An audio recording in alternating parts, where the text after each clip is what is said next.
कैसे ये दुनिया बनी है और इसको बनाने वाला कौन है, आज इस पे विचार करेंगे। जैसे कि आपको पता है कि कई तरह के यहाँ पर जो संत आए हैं भारत में और अलग अलग प्रांतों में, विदेशों में, सबने जो सृष्टि रचना का विस्तार किया है, बताया है जो उन्होंने, वो लगभग लगभग सेम ही है। यानी कि एक शक्ति है निराकार, जिसका कोई आकार नहीं है, वही निराकार यानी शून्य कह लो उसको, वही शून्य से ये सारी सृष्टि बनती है, उसी को ब्रह्म कह लो, एक ही बात है। वही निराकार, वही ब्रह्म, वही शून्य, वही मन, चारों नाम अलग अलग हैं लेकिन वस्तु एक ही है।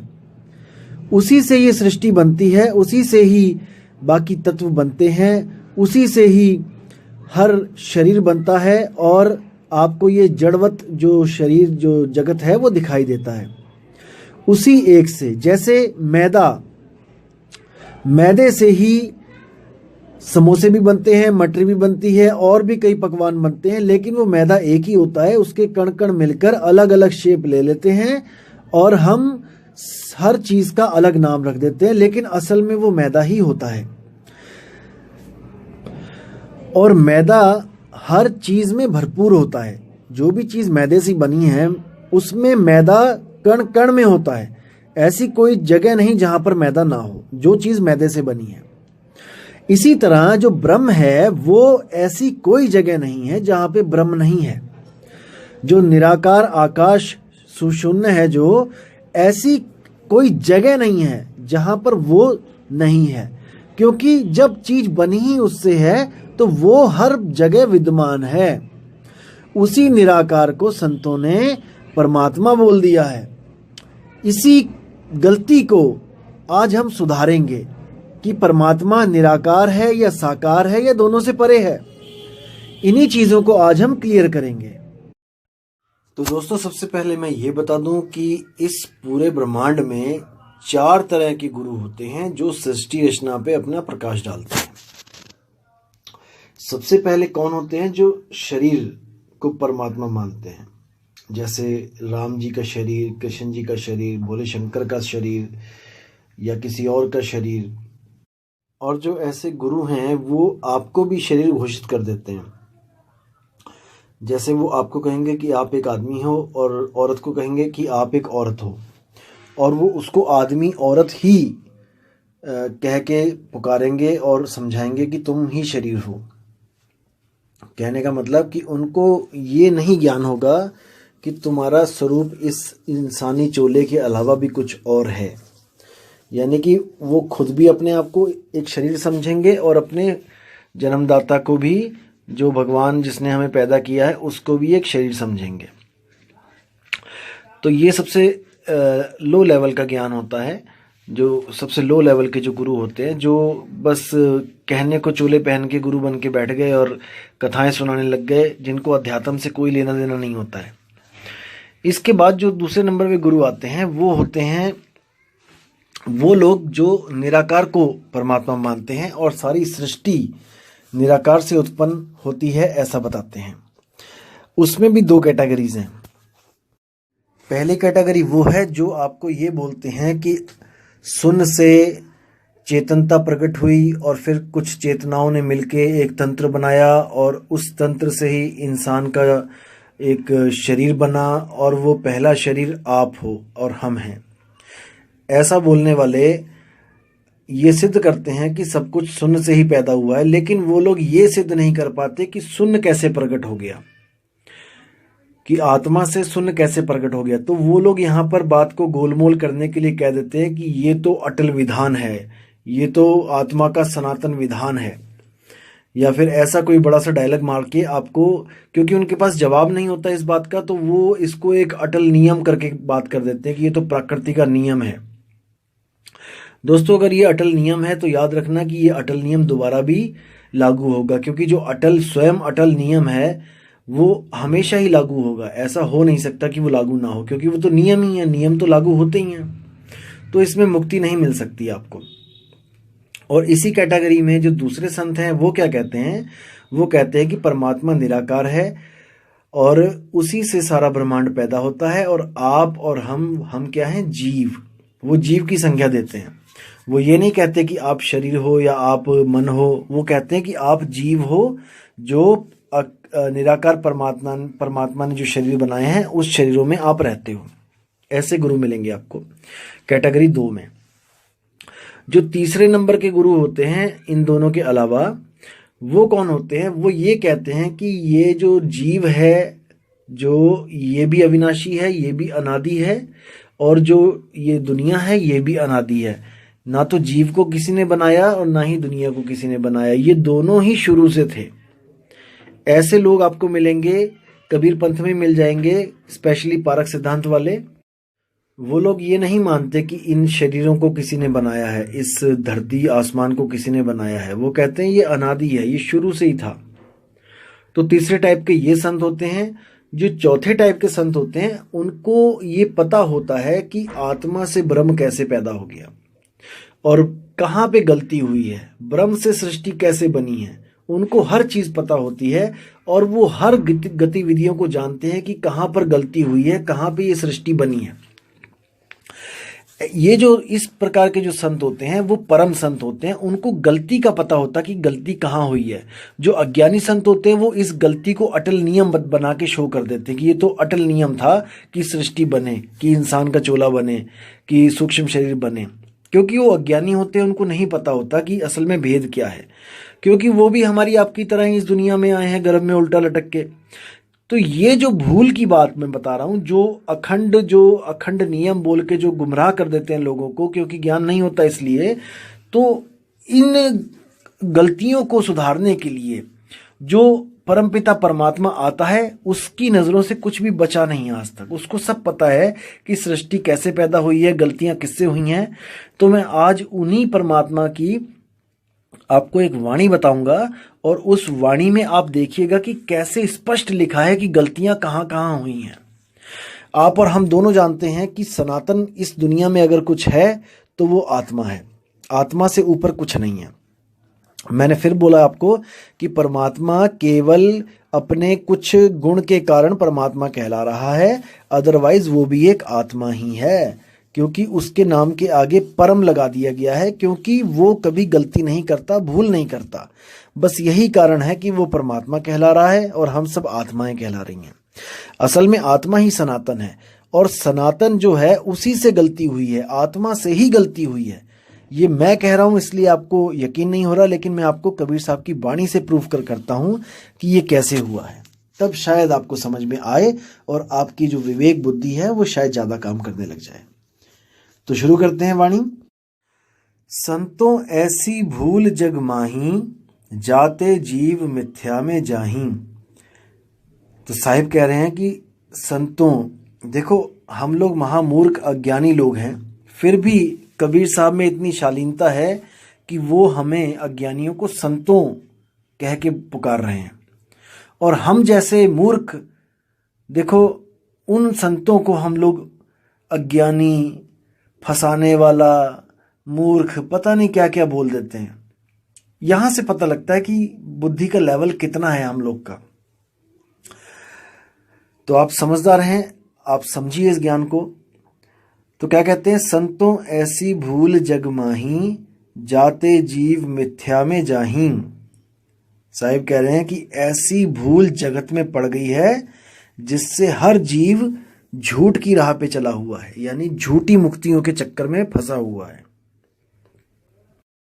अब कहते हैं पहले भूले ब्रह्म अखंडित, झाई आप ही मानी।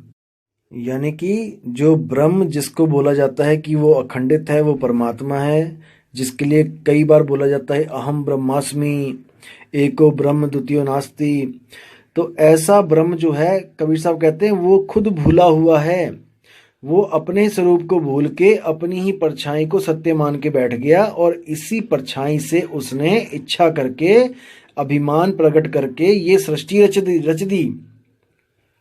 झाई में भूलत इच्छा कीनी, इच्छा ते अभिमानी।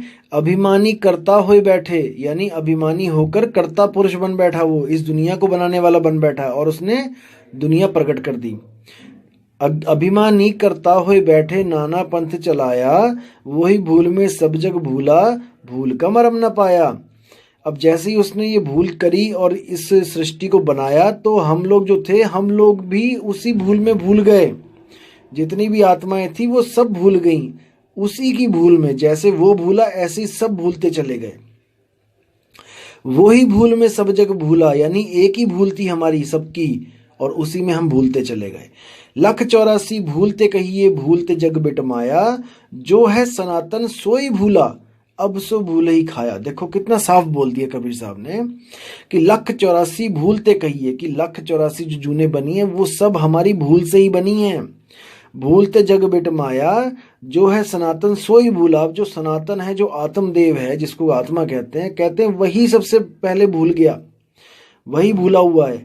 अभी तक उसकी भूल ठीक नहीं हुई है, अभी तक वो सुरती उसकी धक्के खा रही है।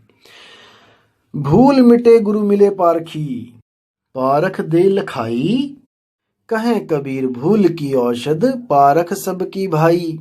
देखो कितना प्यारा शब्द है। कहते हैं भूल मिटे गुरु मिले पारखी। भूल तब मिटती है जब पारखी गुरु मिल जाता है।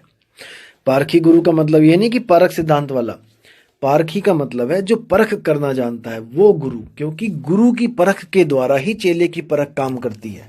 अगर गुरु ही पारखी नहीं है तो चेला पारखी नहीं हो सकता। आप समझ रहे हैं मैं क्या कह रहा हूं? जो इतने बड़े बड़े गुरु गद्दियों पे जो बैठे हुए हैं, इनकी खुद अकल मारी गई है। ये खुद नहीं समझ पा रहे हैं कि हमारे गुरु ने हमें क्या दिया है, और उसी को सत्य मान के बैठे हैं। अपनी बुद्धि चलानी इन्होंने छोड़ दी है, इसलिए परख इनकी मर गई है। लेकिन कबीर साहब कहते हैं कि जो गुरु मिले पारखी, अगर पारखी गुरु आपको मिल जाता है तो आपकी भूल जो है उसको मेट देता है, आपकी भूल को खत्म कर देता है। भूल मिटे गुरु मिले पारखी, पारख देई लखाई, कहें कबीर भूल की औषध, पारख सबकी भाई। यानी कि जितने भी हैं सब हम लोग, हम सबकी एक ही औषधि है, वो है पारख।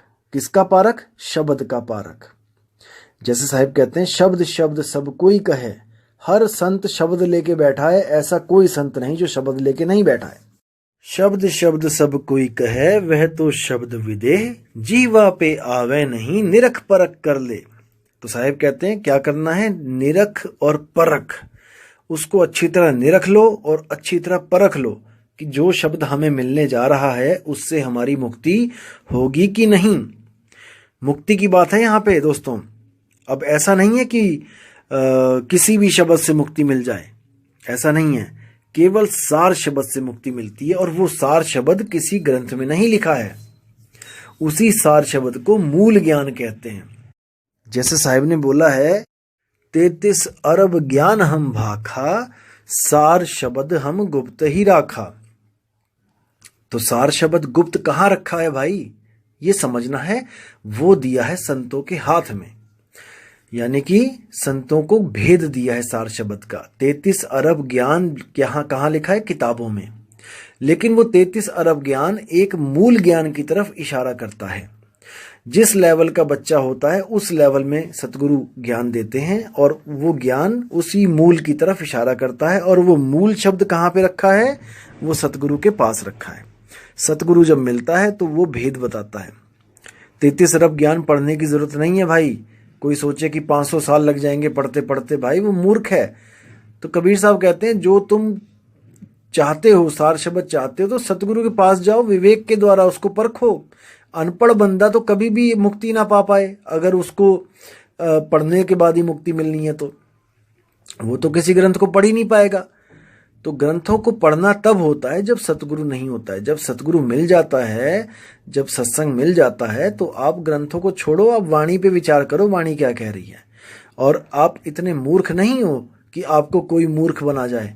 हर वाणी का एक मतलब होता है, सार होता है, और जो हंस होते हैं वो उस सार को समझ लेते हैं। जो कौवे होते हैं वो सार असार को नहीं समझ पाते हैं। तो बात है मुक्ति की, हमें मुक्ति चाहिए। अब दोस्तों एक सवाल आता है कि अगर मुक्ति चाहिए तो किससे चाहिए? किसने हमें बंधन में डाला हुआ है? हमें मुक्ति चाहिए, किसने हमें बंधन में डाला है? हम कौन हैं? ये सबसे बड़ा सवाल है दोस्तों। कई ऐसे आपको जो अज्ञानी गुरु मिलेंगे जो आपको कहेंगे कि आप मन हो, क्योंकि आप सुख दुख को भोग रहे हो, सुख दुख महसूस कर रहे हो, इसलिए आप मन हो। दोस्तों अभी उनको मन की परिभाषा तक नहीं पता है कि मन होता क्या है। मन जड़ होता है, लेकिन चेतन का सहारा लेके यानी आत्म तत्व का सहारा लेके वो चेतन दिखाई देता है। जैसे आप खुद लगाओ, अपने ऊपर लगाओ कि आपका शरीर जड़ है। शरीर जड़ है, केवल चेतन इसलिए दिखाई दे रहा है क्योंकि इसमें चेतन सत्ता विराजमान है। आपकी आत्मा जो सुरती है, आत्मा की सुरती इसमें टिकी हुई है, इसलिए ये चलता है, फिरता है, उठता है, बैठता है, खाता है। कोई इसको मृत नहीं कह सकता। लेकिन जिस दिन ये सुरती निकल जाती है यहां से, शरीर से, तो उसी दिन ये मृत कहला जाता है। अब लोग क्या कहेंगे कि ये बंदा मर गया, यानी कि इसमें कुछ ना कुछ कमी है। देखो हार्ट, लीवर, किडनी, सब कुछ, नाक, आंख, कान, सब कुछ वही है, लेकिन फिर भी क्या चीज है जो उसमें नहीं है? दोस्तों वो आत्मा है। आत्मा नहीं है इसलिए वो मृत है। कई ऐसे आपको स्वयंभू आत्मज्ञानी मिलेंगे जो आपको ये बोलेंगे कि आत्मा निर्जीव और सजीव दोनों वस्तुओं में होती है। देखो कितनी, मतलब कि कितनी मूर्खतापूर्ण बात है। आपने विचार करना है, मैं निंदा नहीं कर रहा किसी की। अब देखो सजीव और निर्जीव बोला गया है। अब इस सजीव और निर्जीव का उदाहरण देके आपको कहेंगे कि देखो सजीव में भी जीव लिखा है और निर्जीव में भी जीव लिखा है, यानी दोनों में आत्मा है। देखो आप खुद सोचिए, आपने बचपन में पढ़ाई करी होगी, जहां पे सा लग जाता है किसी भी अक्षर के आगे, वहां पर हो जाता है यानी कि उसके साथ, किसी का साथ। जैसे सबल, यानी कि जो जिसके पास बल है वो है सबल, यानी कि संपूर्ण, यानी कि जो पूर्ण हो चुका है वो है संपूर्ण। सपरिवार, यानी परिवार के साथ आओ, कहते हैं ना सपरिवार निमंत्रण है। तो जहां पे सा लग जाता है वहां पर होता है कि जोड़, यानी कि कोई चीज जुड़ी हुई है वहां पे। अब ऐसे ही है सजीव, यानी सजीव वो लोग हैं जहां पर जीव रहता है।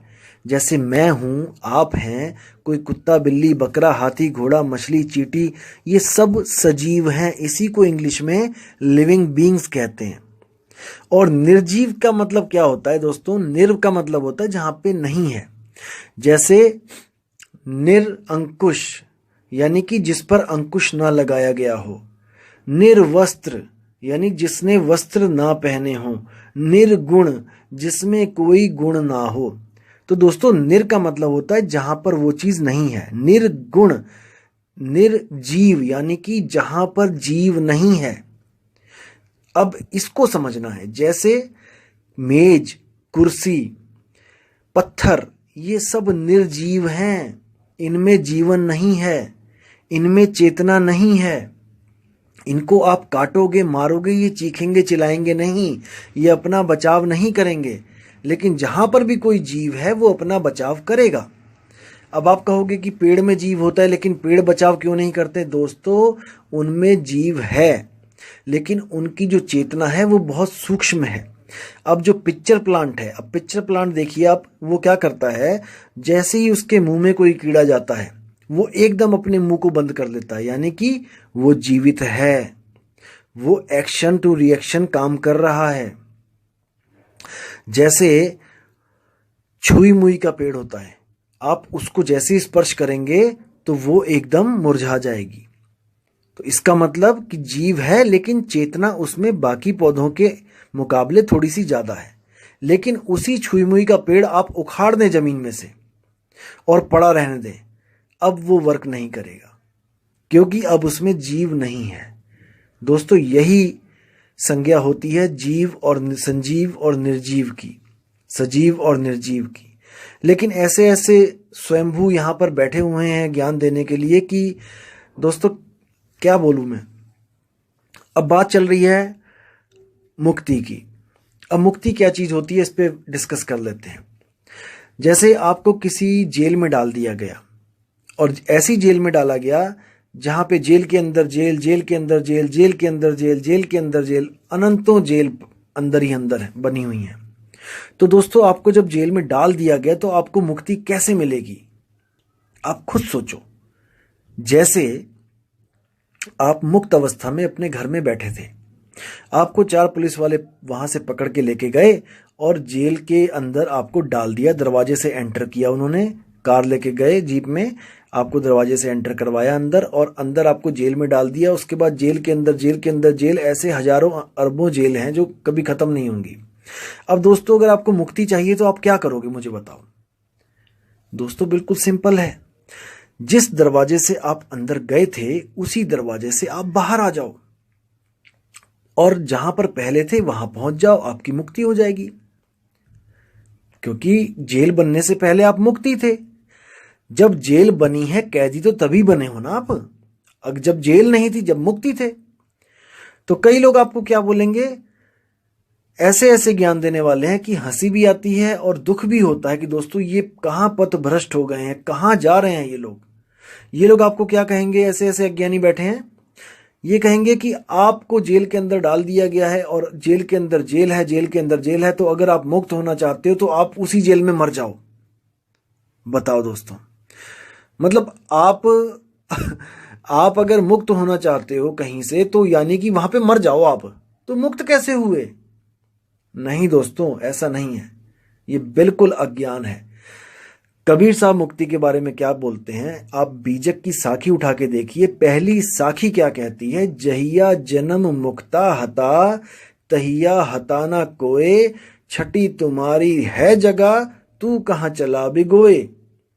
बिल्कुल साफ क्लियर कर दिया है इसमें कि जहिया जन्म मुक्ता हता, कि जब तुम जन्म मरण से मुक्त थे, तैया हताना कोय, वो अवस्था और कोई अवस्था के बराबर नहीं है, उसके अवस्था के बराबर और कोई अवस्था नहीं है। यानी मुक्त अवस्था से अच्छी कोई अवस्था नहीं है। लेकिन जो सनातन भूला, जो सनातन से पहली भूल हुई, वो यही भूल हुई कि वो आत्म तत्व से भी नीचे गिर गया। सुरती के रूप में, सुरती शब्द से जब अलग हुई, आत्मा से सुरती उसकी अलग हुई और वो जब जेल में पहुंची, यानी 5 तत्वों ब्रह्म को निर्माण करते करते, आगे 5 तत्वों का निर्माण करते करते जब नीचे पहुंची, 5 तत्व में पहुंची, तब बंधन में पड़ गई। ये वापस अपने उस मूल को नहीं प्राप्त कर पाई, अरबों खरबों जन्म हो गए। इसलिए परमपिता परमात्मा को एक गुरु रूप धारण करके, एक पुरुष का रूप धारण करके हमें समझाने के लिए आना पड़ा। और वही परमपिता परमात्मा मूल सुरति हैं। मूल सुरति का मतलब होता है वो शब्द जो अपने ज्ञान में रह के सुरति के द्वारा हमें समझाने आता है।